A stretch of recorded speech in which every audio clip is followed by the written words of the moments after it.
Welcome to Facts Radio, your journey through history begins here. In this episode, we explore Richard Leroy McKinley, the hero of the SL-1 nuclear reactor disaster. We delve into the chilling events of January 3, 1961, at the desolate Idaho desert site, where a routine maintenance task at an experimental nuclear reactor turned into America's first, and deadliest, nuclear power plant accident. This is the story of a catastrophic explosion, the haunting aftermath of a radiological nightmare, and the extraordinary, yet tragic, heroism of one man whose name is etched forever into the annals of nuclear history, Richard Leroy McKinley. His final, fateful moments would save his comrades from an even worse fate, revealing a sacrifice of unimaginable scale against a backdrop of the nascent, ambitious, and terrifying atomic age. Chapter 1: The Atomic Horizon. The dawn of the 1960s was an era defined by ambition and anxiety. The shadow of the Cold War stretched across the globe, and in response, the United States poured vast resources into a new kind of power, atomic energy. Not just for bombs, but for peaceful, practical applications. The promise of atoms for peace was compelling, suggesting a future of limitless, clean energy that would revolutionize society and cement America's technological dominance over its Soviet rival. It was a time of boundless optimism, where every new reactor felt like a step into a gleaming, science fiction future, yet lurking beneath this excitement was an equally profound dread of the unknown forces being harnessed. In the remote, unforgiving high desert plains of Idaho, far from the prying eyes of the public and the hustle of city life, lay the National Reactor Testing Station, NRTS. This sprawling, isolated complex was a crucible of atomic experimentation, a laboratory where the future was being built, brick by radioactive brick. It was a stark, almost lunar landscape, punctuated only by the imposing, geometric shapes of the experimental reactors. For the young men stationed here, working at the NRTS was more than just a job, it was a front-row seat to history, a chance to be pioneers in the most powerful industry on Earth. Among the myriad of experimental projects at the NRTS was a small, unassuming prototype known simply as the SL-1. The stationary low-power reactor No. 1 was not built to power a city, it was built to power the future of the military. Specifically, it was designed to be a compact, robust reactor capable of being deployed rapidly to remote military bases, like those in the Arctic, providing reliable electricity and heat. The design was ingenious, relying on a small, intensely hot core and a relatively simple system. To the engineers, it represented a triumph of miniaturization and efficiency, a portable atomic beacon ready to light the darkest corners of the world. The crew maintaining the SL-1 were highly trained, meticulous men.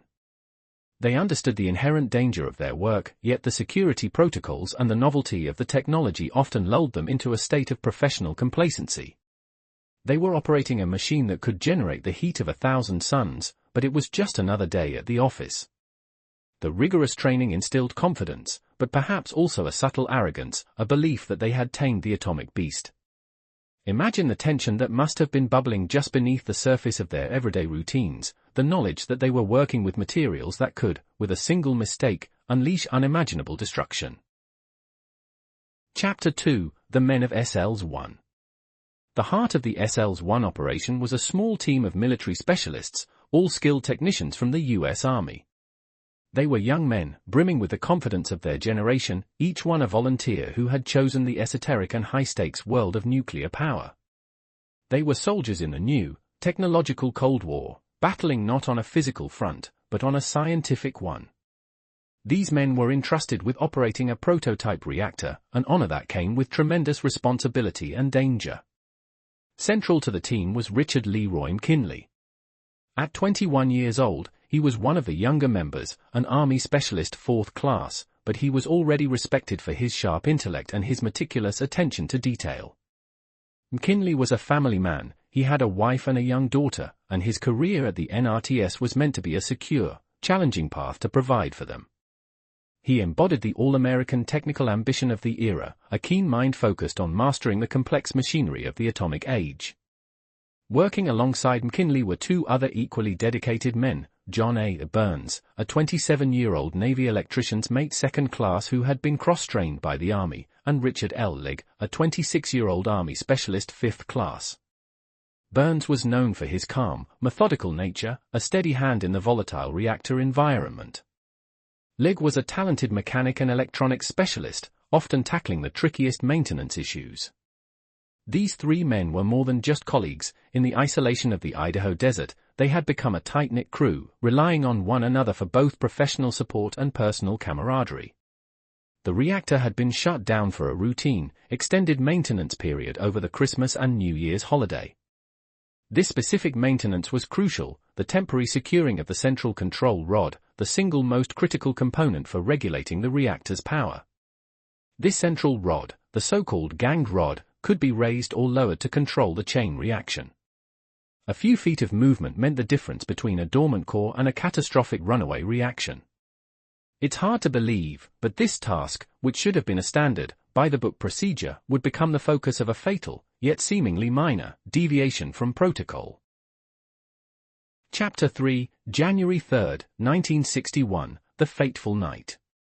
The late afternoon of January 3, 1961, was cold, clear, and utterly typical of the Idaho high desert.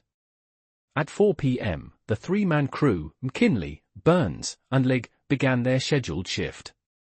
Their objective was simple: reconnect the central control rod drive mechanism to the rod itself. For this to happen, the 84-pound rod had to be manually withdrawn, or pulled out of the core, approximately 3 inches to seat the connection securely. This slight withdrawal was not intended to start the reactor, but it was the necessary preparatory work. The reactor vessel of the SL-1 was a pressurized steel cylinder, about 12 feet tall and 4 feet in diameter, housed inside the reactor building. The control rod mechanism was located directly above the core. The atmosphere inside the building was metallic, clean, and dominated by the hum of ventilation and auxiliary machinery. The men would have donned their anti-contamination clothing, a routine procedure that felt more symbolic than protective against the invisible threat they faced. They were in the intimate presence of atomic power, performing a delicate, technical ballet. McKinley, as the most experienced of the three on-core operations, was likely positioned directly above the reactor vessel, either on top of the shield plug or on a work platform. This gave him the necessary access to the control rod mechanism. His job would have been to physically lift the heavy central control rod, a task requiring significant strength and care, while Byrnes and Legg assisted with positioning or securing the parts. The procedure was outlined in the official manual, a step-by-step guide meant to guarantee safety and precision. At approximately 9:01 p.m., the routine operation ceased to be routine. There was a sudden, violent, and utterly unprecedented surge of power within the SL-1 core. In a matter of milliseconds, the central control rod was withdrawn not the expected 3 or 4 inches, but a full 20 inches or more. This massive, rapid withdrawal caused the reactor to become prompt critical, an uncontrolled nuclear excursion. In that terrifying instant, the SL-1 generated an estimated 20,000 megawatts of thermal power, a pulse of energy 1,000 times its maximum operational capacity. The sheer force of the resulting steam explosion instantly destroyed the reactor vessel. Chapter 4, The Immediate Aftermath and the Discovery. The explosion inside the SL-1 containment building was not a conventional blast, but a terrifying release of thermal and kinetic energy contained within a massive, pressurized system. The steam, superheated by the nuclear excursion, expanded with unimaginable violence. The blast wave hurled the entire 26,000-pound reactor vessel upward, slamming it against the ceiling dome. Shrapnel, radioactive steam, and debris tore through the interior. A piece of the drive mechanism, a sheer steel rod, was launched with such force that it pierced the ceiling. For the three men inside the reactor building, the explosion was instantaneous and catastrophic.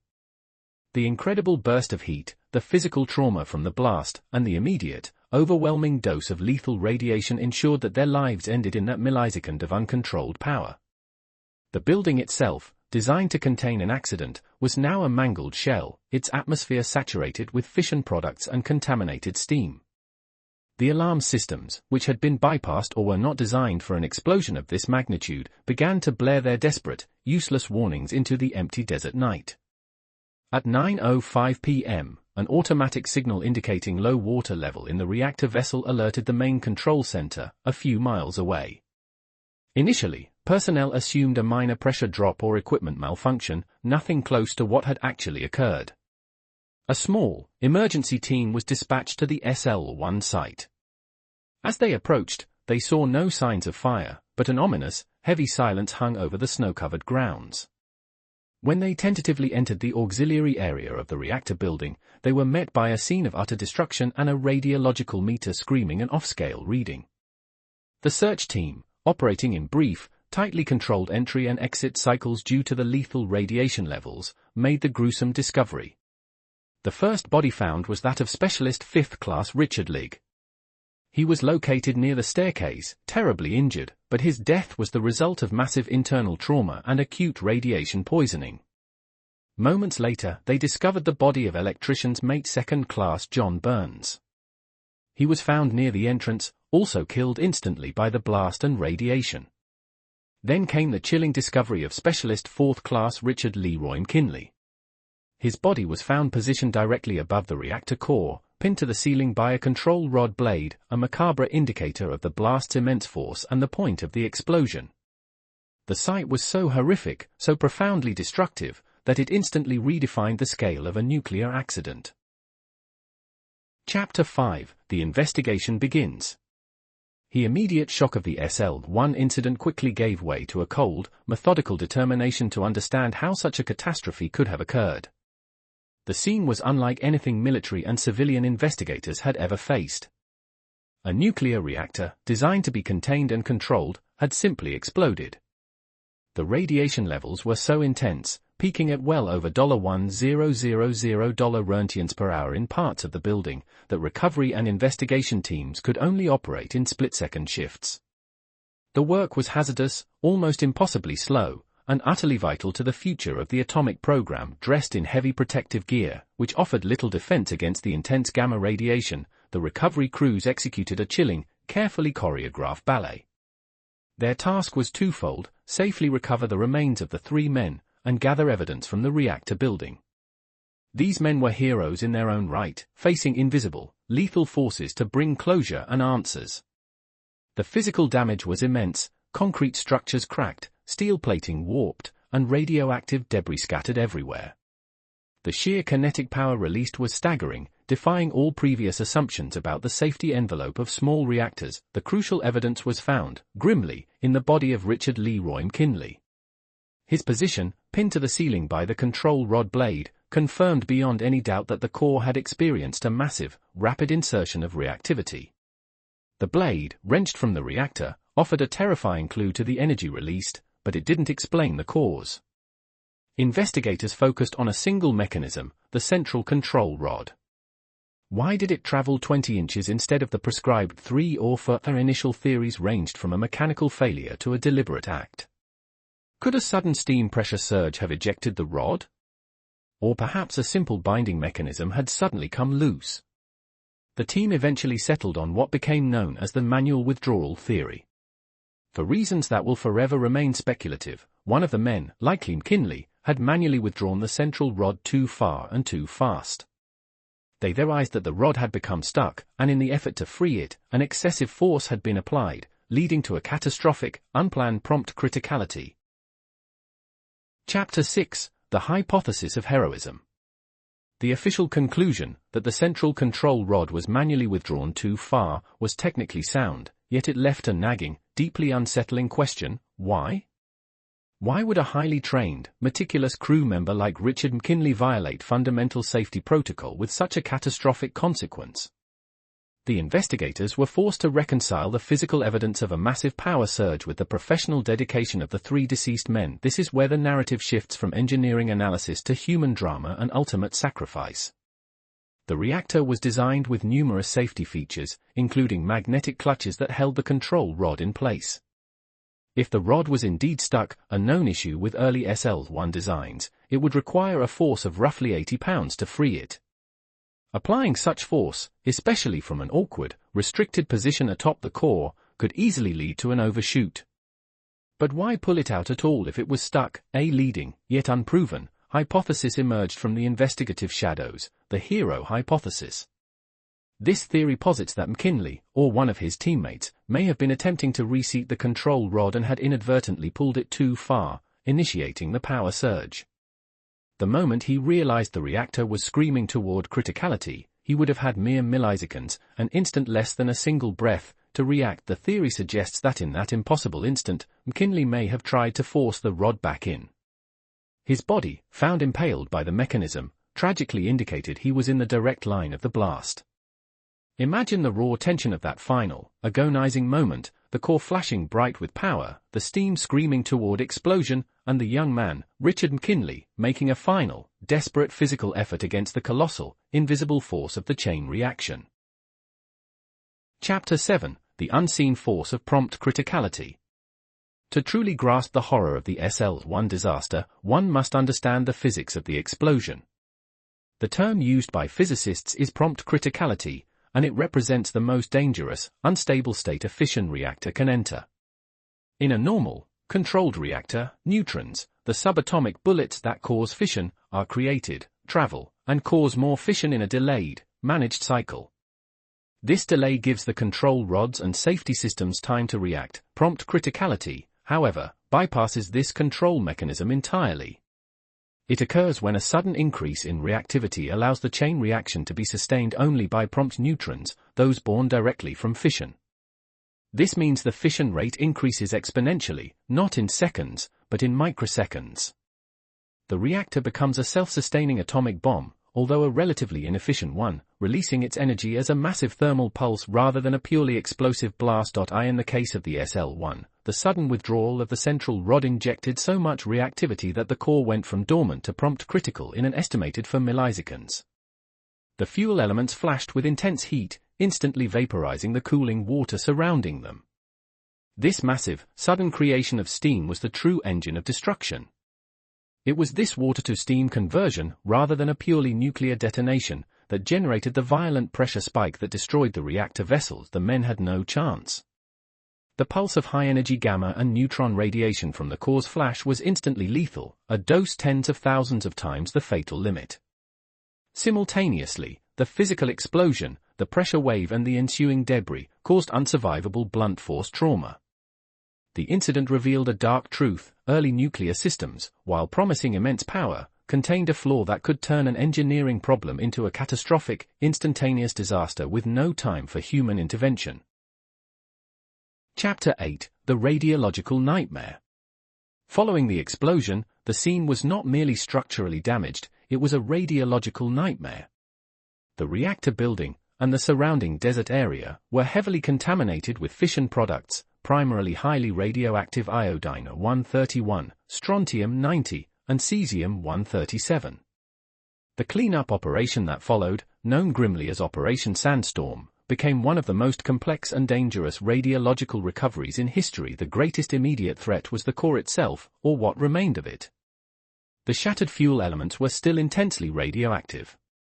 To contain the contamination and prevent a wider environmental disaster, workers had to laboriously cut, dismantle, and remove the highly activated pieces of the reactor vessel and its contents. Every single action, from lifting a piece of concrete to collecting a sample of water, required extreme protective measures and strict limits on exposure time. The cleanup took more than 2 years and involved thousands of workers, many of whom endured maximum allowable radiation doses just to complete a single task. The remains of the 3 men themselves were so highly contaminated that their burial became a matter of national security and scientific concern. It required a unique and macabre procedure. The bodies were interred in sealed, custom-designed lead-lined caskets and concrete vaults to prevent environmental contamination and to ensure that their silent sacrifice would not threaten the living. The SL-1 disaster forced a brutal reckoning within the U.S. government and the nascent nuclear power industry. It proved, in the most tragic way possible, that containment was not just a theoretical concept, it was a life-or-death necessity. The incident directly led to the establishment of new safety protocols, improved reactor design standards, and stricter training procedures across the board. The sacrifice of McKinley, Byrnes, and Legg was involuntary, but their deaths ultimately became a bloody ledger from which the entire industry learned. Chapter 9: The Legacy of Silence and Sacrifice. For decades after the SL-1 disaster, the story of Richard Leroy McKinley and his comrades was often overshadowed by the larger, later-day nuclear incidents like 3 Mile Island and Chernobyl. The incident was, in a sense, purposely minimized by authorities eager to maintain public confidence in their Atoms for Peace program. The Cold War required a narrative of technological triumph, and a narrative of a fatal explosion in a nuclear reactor did not fit. The legacy of Richard Leroy McKinley, however, lives on in the profound and often overlooked lessons of the tragedy. He was a pioneer, a young man who died not in combat, but in the effort to harness an immense, beautiful, and dangerous power for the benefit of mankind. His story is a poignant reminder of the inherent risks involved in pushing the boundaries of technology, especially in the early stages of development. His life, and his sudden, violent end, stands as a testament to the courage of the everyday worker facing extraordinary perils. Today, the site of the SL-1 reactor is little more than a low, grass-covered mound in the Idaho desert. The reactor core, heavily shielded, remains buried in place, monitored remotely, a silent monument to the power it once held. It is a desolate place, marking the spot where the promise of a future powered by atomic energy collided violently with the unforgiving realities of physics and human error. The names of Richard McKinley, John Byrnes, and Richard Legg are not universally known, but within the nuclear community, their story is a foundational text, a grim, necessary reminder of the stakes. Their sacrifice ensured that future reactors would be built differently, safer, and with multiple layers of redundancy against the very failure that killed them. They are the ghosts in the machine, their silent warning whispering through every modern reactor safety check. Chapter 10: The Unsung Hero. Richard Leroy McKinley, the young specialist fourth class, is often referred to as the hero of SL-1. This designation is not based on the final, tragic accident, but on a deeper understanding of the human condition in a crisis. The physical evidence strongly suggests that he was the person directly manipulating the control rod mechanism when the event occurred. If the hypothesis holds true, his final, desperate action was not what caused the explosion, but what he attempted to do to prevent it. The SL-1 was on a terrifying trajectory toward a nuclear power surge the moment the rod was withdrawn too far. A fraction of a second later, the core exploded. In the face of certain death, the most natural human instinct is panic, retreat, or freezing. But the theory posits that McKinley's training, his sense of duty, and perhaps his inherent bravery, compelled him to stay at his post and physically attempt to shove the massive control rod back into the core. He made the ultimate sacrifice in a flash of blinding light and energy. Though he could not prevent the steam explosion, the attempt to reinsert the rod, even partially, may have reduced the total energy release of the prompt critical excursion. He stood his ground against a force that was simultaneously nuclear and mechanical, a true pioneer facing the unfaceable. He was a human shield, albeit one tragically overpowered, against the most powerful force known to man. His family endured not only the grief of his death but the long, painful reality of losing him to an invisible killer. Richard McKinley's legacy is the solemn truth that in the pursuit of immense power, we rely on the competence, the attention, and, sometimes, the unspoken heroism of individuals like him. He remains a symbol of the cost of scientific progress, a young father whose final act was one of courage and commitment to a deadly machine. Closing summary. The story of the SL-1 nuclear reactor disaster is not just an accident report, it is a parable of the atomic age. It speaks to the incredible human capacity for innovation, the hubris that often accompanies great technological leaps, and the painful lessons etched into our history by sacrifice. Richard Leroy McKinley, John A. Byrnes, and Richard L. Legg died trying to master a power that was, perhaps, not yet ready to be tamed. Their legacy is a profound one. The vast nuclear industry that powers a significant portion of the modern world owes a debt to their silent, tragic end. Every safety feature, every redundant system, every emergency shutdown protocol in place today is a direct response to the explosion that killed them in the Idaho desert. They are the unsung architects of nuclear safety. As we look toward the future, a future increasingly reliant on advanced energy sources, the memory of the SL-1 disaster urges us to remain vigilant. It reminds us that humanity must approach these immense forces with humility, respect, and an unyielding commitment to safety. The hope for peace, the promise of clean power, rests on the bedrock of the lessons learned from those who paid the ultimate price. Their sacrifice was not in vain, it helped secure a safer path forward. Thank you for joining us on this journey through history. If you made it this far, you're the reason we keep going. Please subscribe and help us continue sharing these stories with the world.